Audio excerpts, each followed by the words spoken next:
আবাস যোজনার প্রথম কিস্তির টাকা ছাড়া হচ্ছে বলে আজকে ঢাকঢোল পেটানো হলো।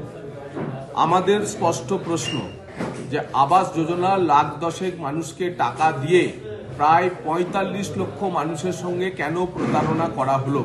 এর থেকে তো সহজ ছিল চোর ধরে জেলে ভরলে পরে প্রধানমন্ত্রী ৪৫ লক্ষ বাড়ি, ৩৪ লক্ষ পার্মানেন্ট ওয়েট লিস্টে এবং ১১ লক্ষ আবাস প্লাসের বাড়ি নিয়ে বসেছিলেন।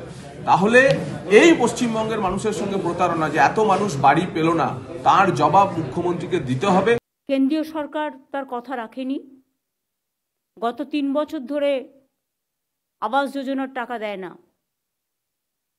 ১০০ দিনের কাজের টাকাও আপনারা জানেন প্রায় ৫৯ লক্ষ লোককে আমরা টাকা দিয়েছি, প্রায় ২৭০০ কোটি টাকা। ৪৫ লক্ষ ৬৯ হাজারের মতো বাড়ি আমরা অলরেডি করেছি, পাকা বাড়ি।